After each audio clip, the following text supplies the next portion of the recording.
The Sherlock Holmes Stories by Sir Arthur Conan Doyle. The Devil's Foot.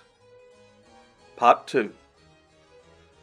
While on holiday in Cornwall, Holmes and Watson are investigating the bizarre circumstances of the death of Brenda Tregennis, struck down by some horror that has also driven her brothers George and Owen insane. In the company of Mortimer Tregennis, their brother, and the local vicar, they approach the scene of the tragedy. It was a large and bright dwelling, rather a villa than a cottage, with a considerable garden which was already, in that Cornish air, well filled with spring flowers. Towards this garden the window of the sitting-room fronted, and from it, according to Mortimer Tregennis, must have come that thing of evil which had by sheer horror in a single instant blasted their minds. Holmes walked slowly and thoughtfully among the flower-pots and along the path before we entered the porch. So absorbed was he in his thoughts, I remember, that he stumbled over the watering-pot, upset its contents, and deluged both our feet and the garden path. Inside the house we were met by the elderly Cornish housekeeper, Mrs. Porter, who with the aid of a young girl looked after the wants of the family. She readily answered all Holmes's questions. She had heard nothing in the night, her employers had all been in excellent spirits lately, and she had never known them more cheerful and prosperous. She had fainted with horror upon entering the room in the morning and seeing that dreadful company round the table. She had, when she recovered, thrown open the window to let the morning air in, and had run down to the lane, whence she sent a farm lad for the doctor. The lady was on her bed upstairs if we cared to see her. It took 4 strong men to get the brothers into the asylum carriage. She would not herself stay in the house another day, and was starting that very afternoon to rejoin her family at St. Ives. We ascended the stairs and viewed the body. Miss Brenda Tregennis had been a very beautiful girl, though now verging upon middle age.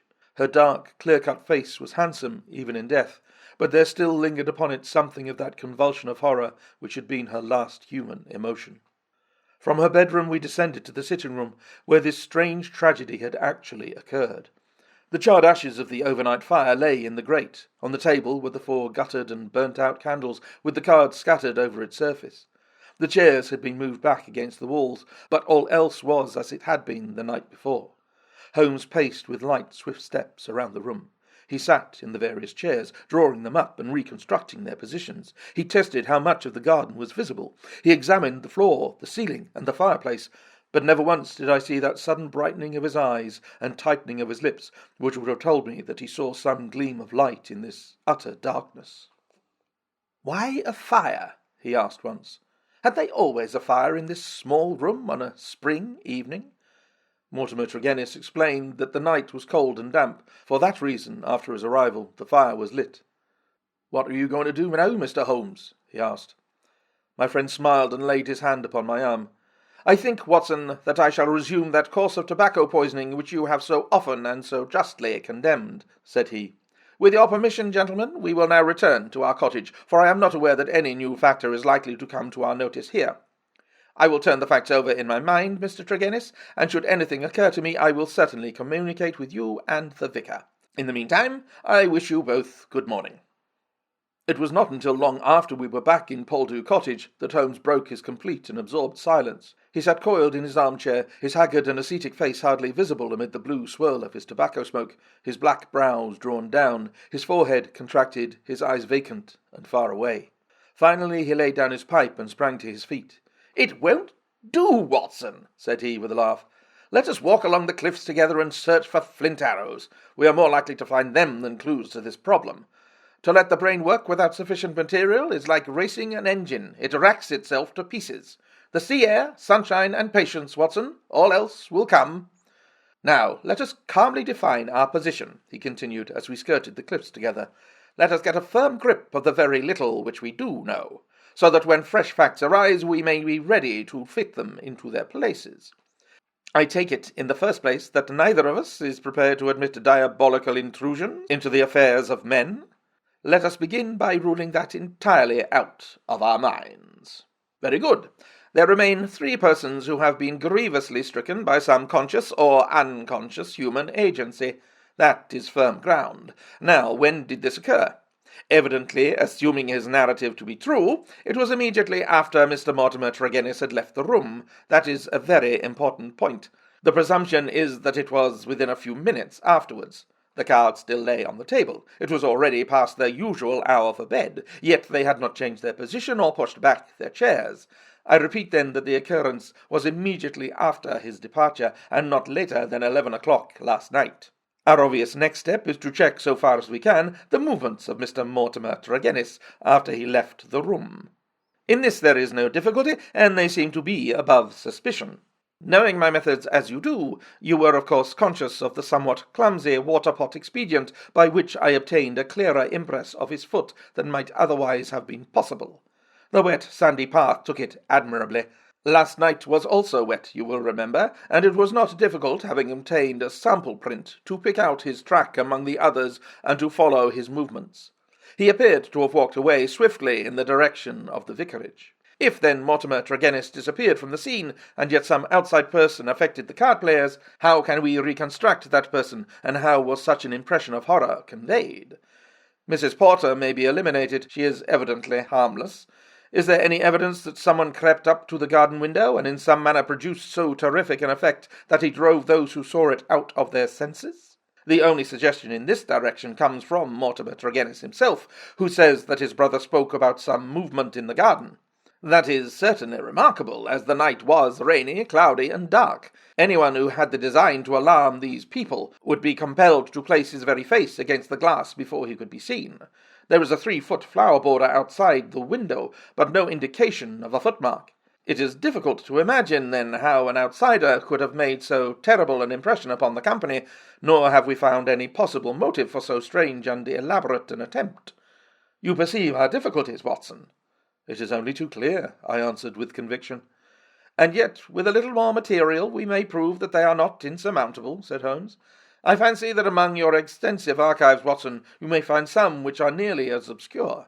Meanwhile, we shall put the case aside until more accurate data are available, and devote the rest of our morning to the pursuit of Neolithic man. I may have commented upon my friend's power of mental detachment, but never have I wondered at it more than upon that spring morning in Cornwall, when for 2 hours he discoursed upon celts, arrowheads, and shards, as lightly as if no sinister mystery were waiting for his solution. It was not until we returned in the afternoon to our cottage that we found a visitor awaiting us, who soon brought our minds back to the matter in hand. Neither of us needed to be told who that visitor was.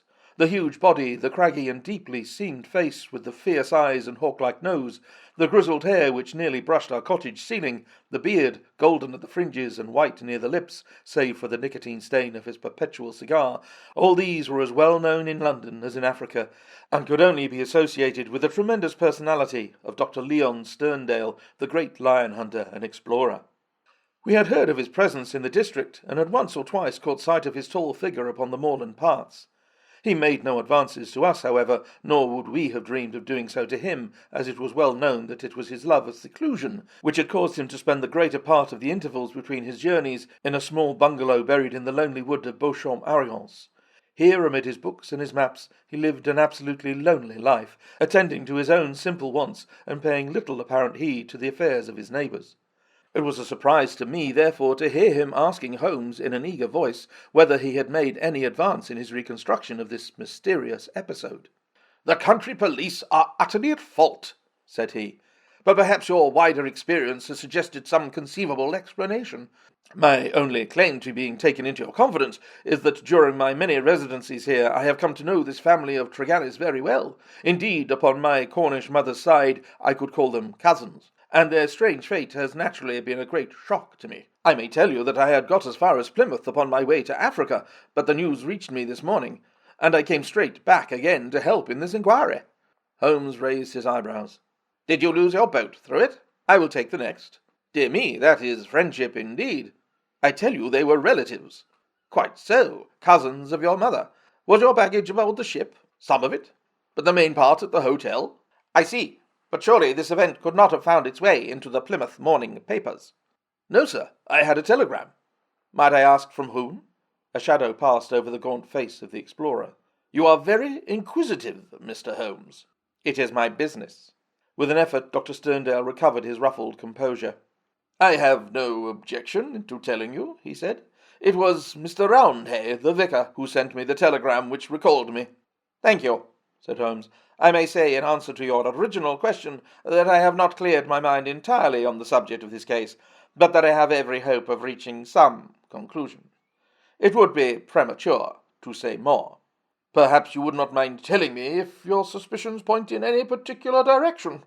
"No, I can hardly answer that."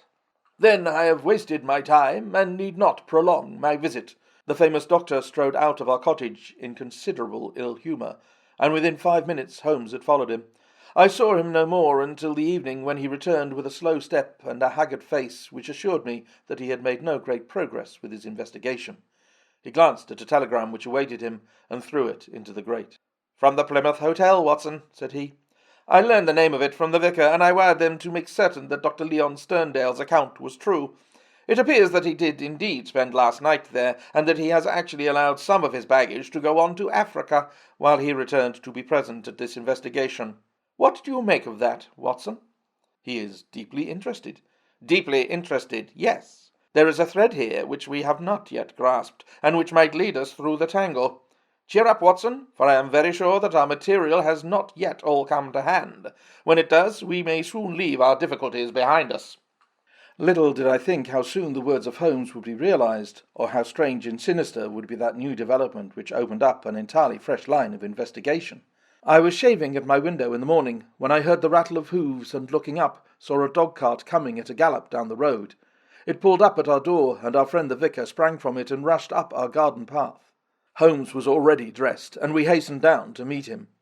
Our visitor was so excited that he could hardly articulate, but at last, in gasps and bursts, his tragic story came out of him. "We are devil-ridden, Mr. Holmes. My poor parish is devil-ridden," he cried. "Satan himself is loose in it. We are given over into his hands." He danced about in his agitation, a ludicrous object if it were not for his ashy face and startled eyes. Finally he shot out his terrible news. "Mr. Mortimer Tregennis died during the night, and with exactly the same symptoms as the rest of his family." Holmes sprang to his feet, all energy, in an instant. "Can you fit us both into your dog-cart?" "Yes, I can." "Then, Watson, we will postpone our breakfast. Mr. Roundhay, we are entirely at your disposal. Hurry before things get disarranged." The lodger occupied 2 rooms at the vicarage, which were in an angle by themselves, the one above the other. Below was a large sitting-room, above his bedroom. They looked out upon a croquet lawn which came up to the windows. We had arrived before the doctor or the police, so that everything was absolutely undisturbed. Let me describe exactly the scene as we saw it upon that misty March morning. It has left an impression which can never be effaced from my mind. The atmosphere of the room was of a horrible, depressing stuffiness. The servant who had first entered had thrown up the window, or it would have been even more intolerable. This might partly be due to the fact that a lamp stood flaring and smoking on the centre table. Beside it sat the dead man, leaning back in his chair, his thin beard projecting, his spectacles pushed up onto his forehead, and his lean, dark face turned towards the window and twisted in the same distortion of terror which had marked the features of his dead sister. His limbs were convulsed, and his fingers contorted, as though he had died in a very paroxysm of fear. He was fully clothed, though there were signs that his dressing had been done in a hurry. We had already learned that his bed had been slept in, and that the tragic end had come to him in the early morning. One realized the red-hot energy which underlay Holmes' phlegmatic exterior when one saw the sudden change which came over him from the moment he entered that fatal apartment. In an instant he was tense and alert, his eyes shining, his face set, his limbs quivering with eager activity. He was out on the lawn, in through the window, round the room, and up into the bedroom, for all the world like a dashing foxhound drawing a cover. In the bedroom he made a rapid cast around, and ended by throwing open the window, which appeared to give him some fresh cause for excitement, for he leaned out of it with loud ejaculations of interest and delight. Then he rushed down the stair, out through the open window, threw himself upon his face on the lawn, sprang up and into the room once more, all with the energy of the hunter who is at the very heels of his quarry. The lamp, which is an ordinary standard, he examined with minute care, making certain measurements upon its bowl. He carefully scrutinized with his lens the talc shield which covered the top of the chimney, and scraped off some ashes which adhered to its upper surface, putting some of them into an envelope, which he placed in his pocket-book. Finally, just as the doctor and the official police put in an appearance, he beckoned to the vicar, and we all 3 went out upon the lawn. "I am glad to say that my investigation has not been entirely barren," he remarked. I cannot remain to discuss the matter with the police, but I should be exceedingly obliged, Mr. Roundhay, if you would give the inspector my compliments and direct his attention to the bedroom window and to the sitting-room lamp. Each is suggestive, and together they are almost conclusive. If the police would desire further information, I shall be happy to see any of them at the cottage. And now, Watson, I think perhaps we shall be better employed elsewhere. It may be that the police resented the intrusion of an amateur, or that they imagined themselves to be on some helpful line of investigation, but it is certain that we heard nothing from them for the next 2 days. During this time, Holmes spent some of his time smoking and dreaming in the cottage, but a greater portion in country walks, which he undertook alone, returning after many hours without remark as to where he had been. One experiment served to show me the line of his investigation. He had bought a lamp which was the duplicate of the one which had burned in the room of Mortimer Tregennis on the morning of the tragedy. This he filled with the same oil as that used at the vicarage, and he carefully timed the period which it would take to be exhausted. Another experiment which he made was of a more unpleasant nature, and one which I am not likely ever to forget. "You will remember, Watson," he remarked one afternoon, "that there is a single common point of resemblance in the varying reports which have reached us. This concerns the effect of the atmosphere of the room in each case upon those who had first entered it. You will recollect that Mortimer Tregennis, in describing the episode of his last visit to his brother's house, remarked that the doctor, on entering the room, fell into a chair. You had not forgotten? Well, I can answer for it that it was so.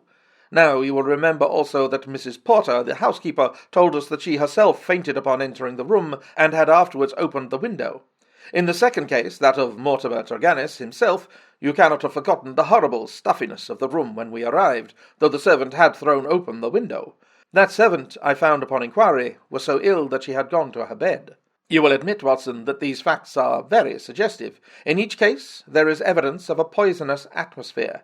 In each case, also, there is combustion going on in the room. In the one case, a fire, in the other, a lamp.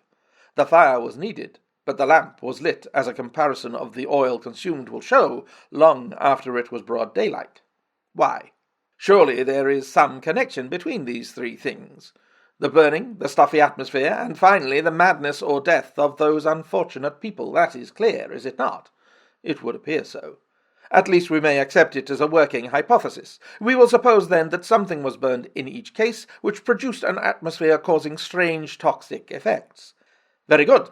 In the first instance, that of the Tregennis family, this substance was placed in the fire. Now the window was shut, but the fire would naturally carry fumes to some extent up the chimney. Hence one would expect the effects of the poison to be less than in the second case, where there was less escape for the vapour. The result seems to indicate that it was so, since in the first case only the woman, who had presumably the more sensitive organism, was killed, the others exhibiting that temporary or permanent lunacy which is evidently the first effect of the drug. In the second case the result was complete. The facts therefore seem to bear out the theory of a poison which worked by combustion. With this train of reasoning in my head, I naturally looked into Mortimer Tregennis's room to find some remains of this substance. The obvious place to look was the smoke guard of the lamp. There, sure enough, I perceived a number of flaky ashes, and round the edges a fringe of brownish powder, which had not yet been consumed. Half of this I took, as you saw, and I placed it in an envelope. Why half, Holmes? It is not for me, my dear Watson, to stand in the way of the official police force. I leave them all the evidence which I have found. The poison still remained upon the talc, had they the wit to find it. Now, Watson, we will light our lamp. We will, however, take the precaution to open our window to avoid the premature decease of two deserving members of society. And you will seat yourself near that open window in an armchair, unless, like a sensible man, you determine to have nothing to do with the affair. Oh, you will see it out, will you? I thought I knew my Watson. This chair I will place opposite yours, so that we may be the same distance from the poison and face to face. The door we will leave ajar. Each is now in a position to watch the other and to bring the experiment to an end should the symptoms seem alarming. Is that all clear? Well then, I take our powder, or what remains of it, from the envelope, and lay it above the burning lamp. So, now, Watson, let us sit down and await developments.